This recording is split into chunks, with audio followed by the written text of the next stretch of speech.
Lá? Tá aparecendo lá? É, tá aparecendo ele já. Aparecendo na porta. Aí ele, tá aparecendo ele. Tá? Então tá. Tá aparecendo na porta. Vamos arrumar? Peraí. Ela vai dar uma graça não.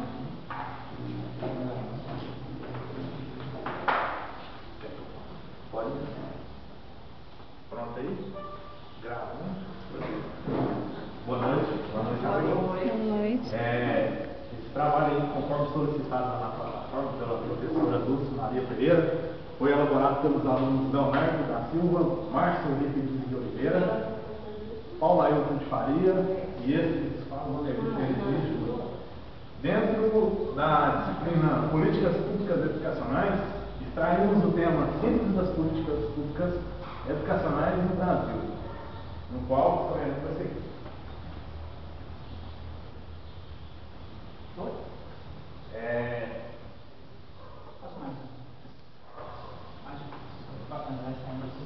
A seguir, apresentamos aí um sumário com uma introdução que está sendo realizada. No desenvolvimento, onde veremos os 5 tópicos abordados e solicitados, sendo o primeiro tópico, as políticas públicas educacionais brasileiras em relação aos tratados internacionais, as políticas e os índices brasileiros, os indicadores e os índices brasileiros em comparação a países da região, dos blocos aos quais o Brasil pertence, de países com maior desenvolvimento relativo. Tópico 4, as desigualdades e iniquidades internas, com dados precisos, considerando-se inclusive a evolução dos últimos 50 anos. E por último, a realidade local, no contexto estudado, e posteriormente uma conclusão.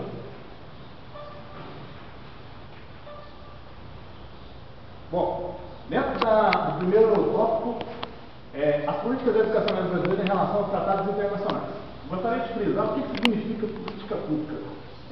São vários pesquisadores que tentaram definir política pública e definiram com precisão. Mas o que me chamou mais a atenção foi essa definição aí do professor Adão.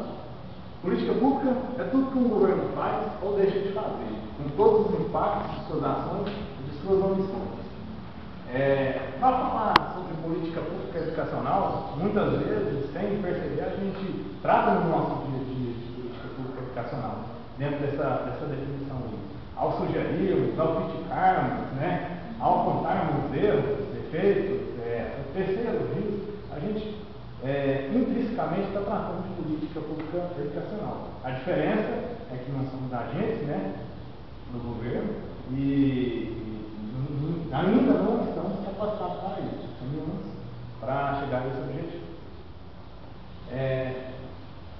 Gostaria de perseguir sobre esse ponto aí, para tratarmos resumidamente das políticas públicas brasileiras em relação aos tratados internacionais, sugere considerar o histórico do processo de educação no Brasil, desde o período colonial até passando ali pelo regime de exceção, pelo governo militar, né? E até a República atual, né, nos dias atuais, onde, se a gente olhar ali, a política pública do Brasil, ela se desenvolveu na mesma proporção que acontecia os movimentos, né, no país. Ou seja, lá quando foi instituída a República, por volta ali, de 1889, né, já existia política pública no Brasil, né, oriundo do período imperial. E, consequência dessas políticas públicas aí, era visando, né, a formação de futuros cidadãos, né, logicamente, focando no nosso tema, em cima dos tratados internacionais, né, da época.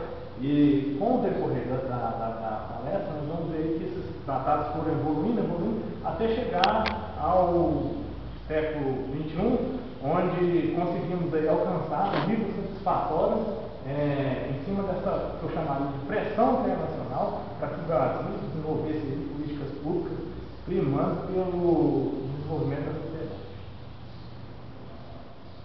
Como exemplo, né, tem-se as reformas no sentido de adequar o sistema educacional brasileiro às exigências dos organismos internacionais, como eu falei. Gostaria de frisar que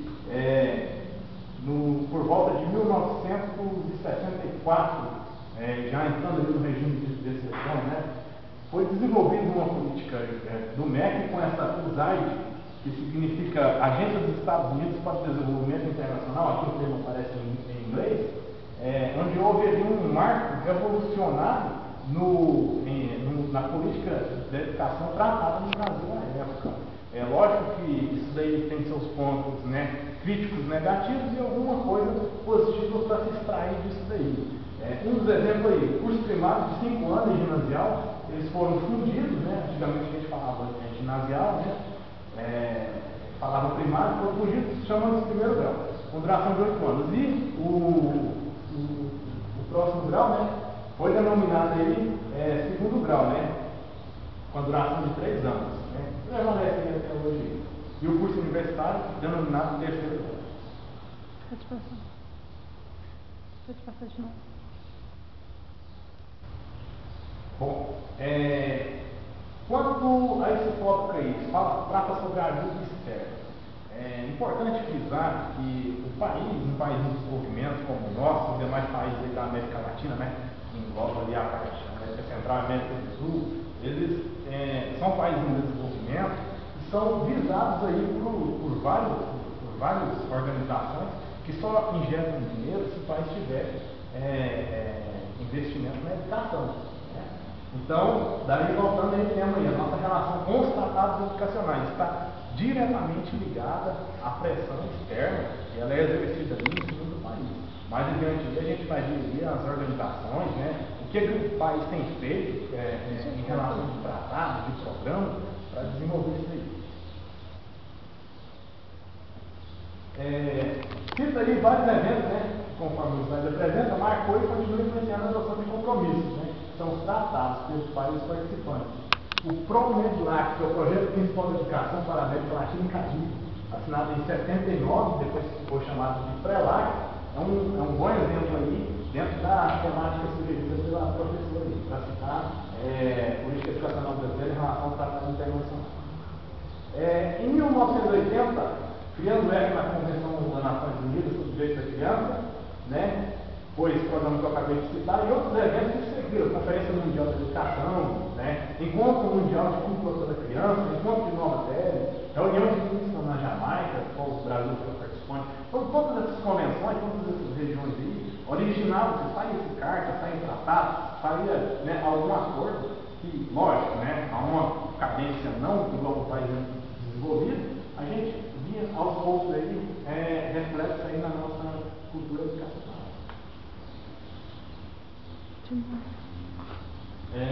A política brasileira, sobre o tema, né, tratados internacionais, apresenta aqui, como outro exemplo aqui, o programa do governo que não deixa de ser uma política, Ciência Sem Fronteiras, que está no auge aí, né, está bombando no atual momento aí, né, um bom exemplo de política educacional brasileira com relação aos tratados, né, internacionais. Programa Ciência Sem Fronteiras possui acordos de parcerias com diversos de ensino, programa de intercâmbio, instituto de pesquisa ao redor do mundo. Busca promover a consolidação, expansão e internacionalização da ciência e tecnologia. Alguns países eu pontuei aí, mas são mais de 30 países que eu pude observar lá, além de Alemanha, Japão, Estados Unidos, Austrália, Áustria, Bélgica. Então, o Brasil tem parceria com esses países aí, nessa política educacional aí, de estar capacitando interessado, né? O discente interessado. Um dos tratados pontuados aí que a gente pode extrair lá no site do MEC, com a França, que questão de disponibilizar aí, né? Com o Mercosul, depois quem tiver interesse eu tenho pode falar. Todos esses tratados, todos esses pareceres aí disponíveis, né? Em questão de utilizar uma série de pareceres para que vocês possam compreender que o país em que pese a gente está desenvolvendo, né, tem se preocupado com essa política educacional em relação aos tratados internacionais. Portugal também, por exemplo, né? Bom, sobre esses documentos internacionais aí, eu gostaria de frisar a Convenção da ONU sobre os Direitos Pessoais com Deficiência. Se a gente for olhar ali, Carta para o Terceiro Milênio, por exemplo, ela foi instituída em 1999, foi lá em Londres, na Então, hoje, um exemplo aí, nítido, né, a gente pode ver nas cidades mais desenvolvidas, o governo, seja no esfera estadual, na esfera municipal, se ajustando a um acordo que foi tratado há cerca de 14 anos, 10 anos atrás. Então, hoje a gente já não recebe isso aí. Muitas vezes a gente pensa assim, a ideia do ente municipal, né, ou do ente federal, ou do executivo, né, federal. Não, isso aí veio, muitas coisas foram impostas por organizações internacionais, tratadas em convenções, e aí a gente vê isso se refletir na atualidade. Mesmo que numa cadência de 5, 10 anos, né? Como é o caso aí que eu citei, por exemplo, aí dos tratados aí sobre os direitos de pessoas com deficiência, a Carta para o terceiro milênio. Eu gostaria também de falar sobre essa declaração de Salamanca, que trata dos princípios políticos e práticas também na área de necessidades educativas, né? A Convenção de Guatemala e a Declaração dos Direitos das Pessoas Deficientes. Isso aí foram tratados por um retrospecto que hoje estão influenciando no nosso dia a dia aí, quando se trata aí, de pessoas com deficiência. Nós temos um grande exemplo aqui na nossa turma, que é o Salamanca. Leis, apresentar as leis, né? Não vou citar elas, decretos.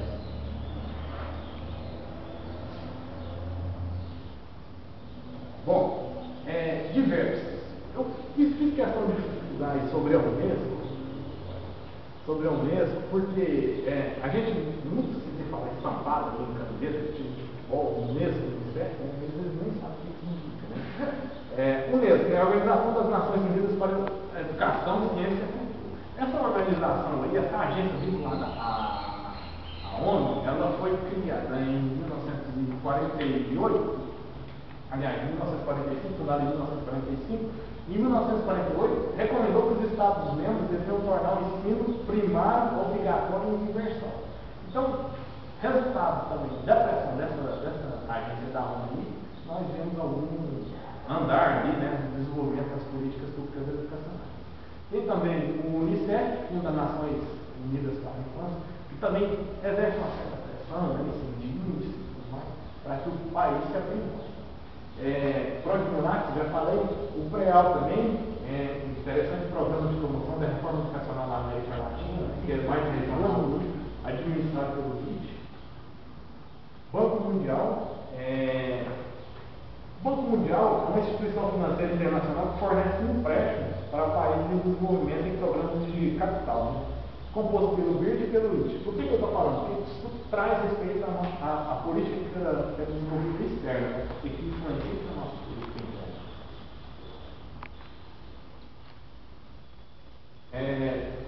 Por fim, gostaria de deixar essa reflexão aí dentro dessa temática aí. Cada governo teve e tem sua parcela de contribuição no desenvolver dessas políticas educacionais, cabendo aos docentes analisar, criticar ou elogiar, com o objetivo de melhorar a aplicação das políticas públicas educacionais e, consequentemente, o ensino do país. O nosso companheiro Paulo vai tratar aí sobre as políticas dos brasileiros. Boa noite. Para falar de políticas públicas brasileiras não está fácil, não. A educação no Brasil, no momento, está parecendo aquele samba do crioulo doido. Todo mundo resolveu querer correr rapidinho para tentar recuperar o tempo perdido e não está fácil. Nosso país está atrasado uns 200 anos. A primeira universidade veio para o Brasil em 1800, quando o Pedro I veio para cá, foi a primeira universidade que foi da Bahia. E nós estamos vendo nos nossos índices, nossos índices aí, que a ONU já está sugerindo que o Brasil adote políticas ambiciosas para recuperar o tempo perdido. Os nossos governantes, os nossos responsáveis pela educação, estão feito doido querendo recuperar o tempo perdido. A Constituição fala que tem que investir 25% na educação, mas está sendo desviada muita verba, está sendo muito bem usada. As escolas estão caindo aos pedaços, os nossos professores estão mal remunerados, às vezes tem que levar trabalho para casa. Dessa revista Época que eu peguei hoje de manhã, a conta do fracasso na educação. Você vê os índices da educação brasileira aqui, é terrível para o nosso país. Nós somos uma das piores nações de educação no Brasil. Está aqui. Nós encontramos 85 posição do ranking em pior qualidade. A média do Brasil é de 7,2 anos, bem menor que a do México, da Colômbia e de vários países da América. No Brasil, dos 5.565 municípios, apenas 5 cidades têm um nível de desenvolvimento alto, que é a São Pedro e São Paulo, São Caetano, Santos, Vitória e Florianópolis. Os demais estão iguais ou abaixo da média. O índice de desenvolvimento humano, que é o que calcula isso aqui, vai de 0 a 1. Quanto mais perto de 0, pior o índice. Quanto mais perto, mais acima de 1, melhor o índice de desenvolvimento escolar. Então, os nossos índices não ultrapassam. Então, o Unesco utiliza esse índice de educação como meio de revisar. Então, eu quero deixar só uma mensagem final para a gente tentar recuperar e os nossos governantes recuperam o tempo perdido. Estamos passando por um momento muito difícil na educação. Nos últimos 20 anos, tem se feito muita coisa para tentar melhorar o nosso ensino. Mas se não depender de cada um de nós, a guerra vai estar perdida. Então, vamos em frente. Boa noite, pessoal. Dando continuidade ao que foi falado aqui, eu estou falando sobre os indicadores e índices brasileiros em comparação a países da região, os blocos ao qual o Brasil pertence e países com maior desenvolvimento, né? Isso relacionado a políticas públicas educacionais. E algo que já tinha sido citado aqui pelo Valerino, que é relacionado à Unesco, ao qual foi realizada uma reunião em Dakar, no Senegal, pelos países membros, né, com o objetivo organizado pela Unesco, né, que você falou antes, com o objetivo de firmarem um acordo para expandir as oportunidades educacionais para crianças, jovens e adultos até 2015. E esse acordo foi firmado dentro de 6 objetivos, aos quais abrangem a expansão da educação, a universalização da educação gratuita e obrigatória, né? A aprendizagem de jovens e adultos, a redução das taxas de analfabetismo. E a Unesco utiliza o Índice de Desenvolvimento de Educação para Todos, né, o IDE, como meio para realizar uma avaliação geral da educação para todos. E qual é a situação do Brasil? Para a gente chegar conquistar a situação do Brasil relacionada à educação, os índices de desenvolvimento educacionais no Brasil, nós vamos passar por alguns parâmetros aqui. E o índice de desenvolvimento educacional ele é composto de indicadores quantitativos de 4 dos objetivos dentro dos 6 objetivos que foram propostos nessa reunião em Dakar. A universalização da educação primária, que é o seguinte, é a proporção de crianças que se encontram na escola na idade adequada para essa etapa.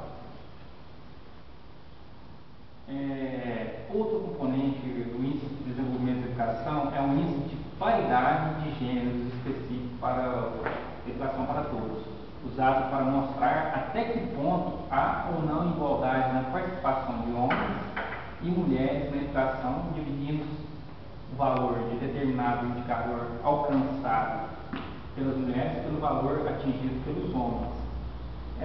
Isso é relativo à taxa de frequência da escola, né, a quantidade, né, de homens e mulheres que estão inseridos na escola.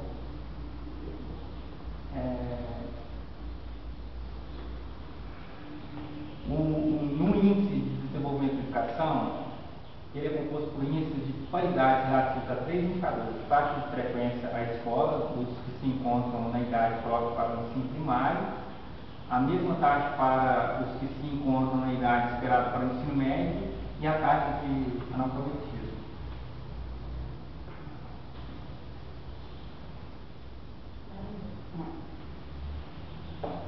O relatório de monitoramento global de ensino para todos, que faz parte dessa reunião da carta, com base no Índice de Desenvolvimento da Educação, divide os 129 países em 3 grupos. O primeiro grupo inclui os de índice de desenvolvimento da educação elevado igual ou superior a 0,950 e que alcançaram ou estão perto de alcançar os objetivos. Então, esses países são países que estão com índice de desenvolvimento educacional mais desenvolvidos e são membros de 51 países nessa condição. O grupo de desenvolvimento educacional médio é igual a 0,804, que é composto por 53 países e estão em posição intermediária. O terceiro grupo é constituído pelos outros 25 países, né, que estão no índice de desenvolvimento educacional inferior. O Brasil encontra-se no segundo grupo de status intermediário. Isso resulta na universalização da educação primária, na sobrevivência, na questão da taxa de sobrevivência na quinta série e no índice de qualidade de gênero, que refere-se aos dados de 2005. O Brasil está entre os países que ainda não atingiram, nem estão perto de atingir o conjunto das metas, porém não se encontram entre os países que estão muito longe de fazer. Então, olha, eu vou resumir bastante aqui. Países como o México, a Argentina, o Chile, são países que estão bem à frente do Brasil. O Brasil é um país que está muito atrasado na questão da educação.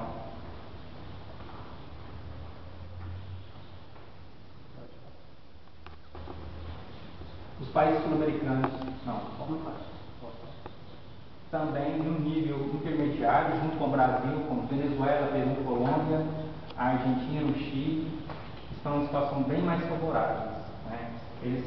A Argentina e o Chile estão bem acima do Brasil e do Chile, do Venezuela e Peru. O Brasil está perto de atingir o objetivo de universalização da educação compulsória quando se leva em conta apenas o acesso às escolas. Então, vamos passar a palavra. Pessoal, eu vou falar aqui sobre os últimos 2 tópicos aqui, que um é as desigualdades e iniquidades internas, com dados precisos, considerando inclusive a evolução nos últimos 50 anos. Os problemas sociais do Brasil podem ser observados a partir de interpretação de dados indicadores sociais e houve uma pequena evolução positiva desses indicadores, principalmente na expectativa de vida. As pessoas hoje estão vivendo mais, né? E se você for comparar aí desde a década de 1960, a taxa era em torno de 48 anos de idade. Hoje ela cresceu 25 anos, né? Hoje ela está por volta aí, hoje, atualmente, em 2014, 75 anos de idade. Aí, sobre a expectativa de vida, aonde observamos uma redução da mortalidade infantil, tem reduzido sim, né? Tem uma redução aí, diga-se de passagem, assim, uma coisa assim, significativa, né? Que ainda tem grandes problemas assim, que assola várias regiões ainda do Brasil, por exemplo, e de outros países, né? O acesso ao saneamento básico, coleta de lixo e diminuição da taxa de analfabetismo. Contudo, além dessa pequena melhoria em algumas regiões, se observa ainda indicadores negativos. Sobre esses indicadores negativos, pessoal, que eu falo, vocês podem observar aí, nítido, a gente vê aí nos jornais, em revistas, até mesmo livros didáticos,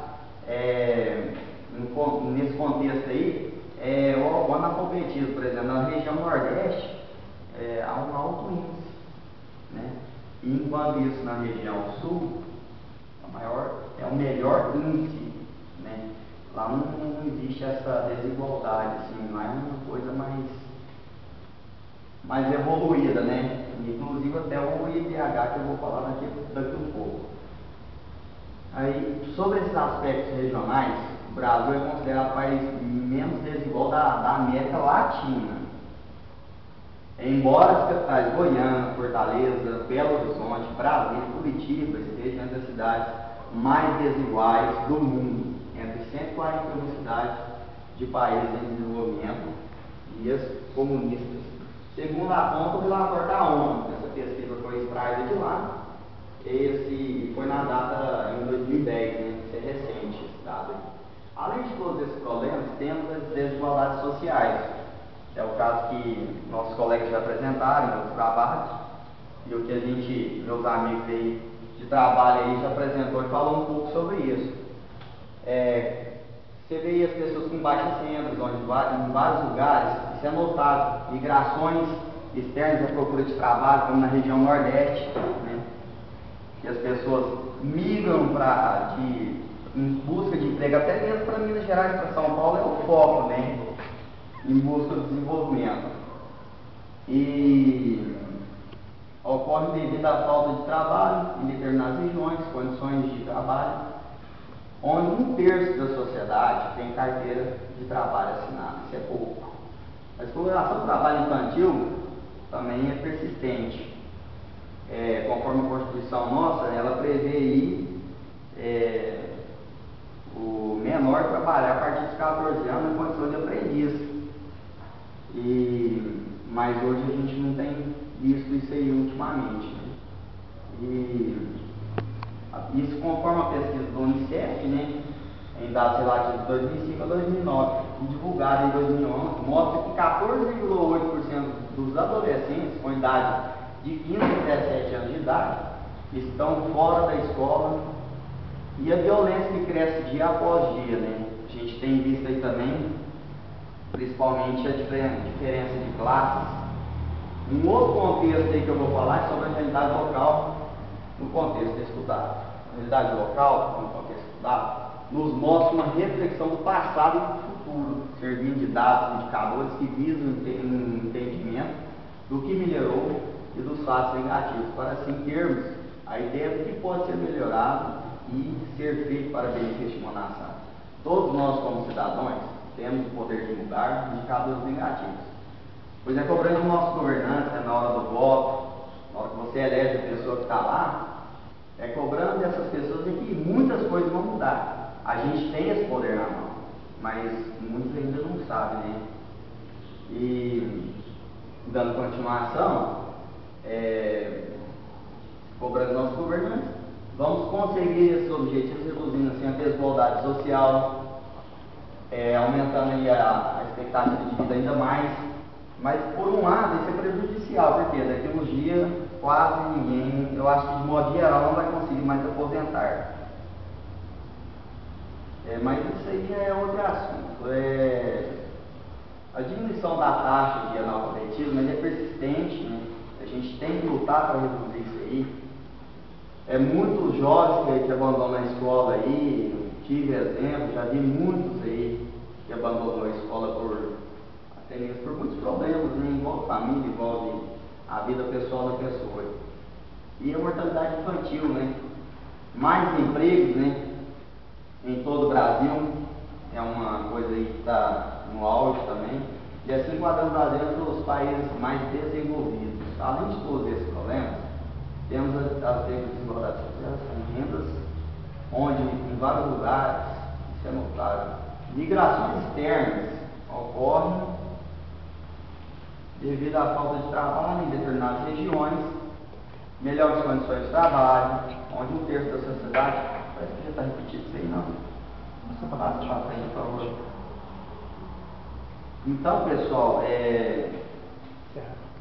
como nossa colega tinha dito aí também, tem a questão aí da segregação espacial, né? Ela mostrou um exemplo disso aí pra gente aí, onde tem um prédio e outras pessoas morando em barracos, falta de alimentação. E finaliza então o trabalho aí. Perguntas? Alguma pergunta aí de alguém? Alguma dúvida? Quer esclarecer A referência. comigo, para os nossos colegas aí. Também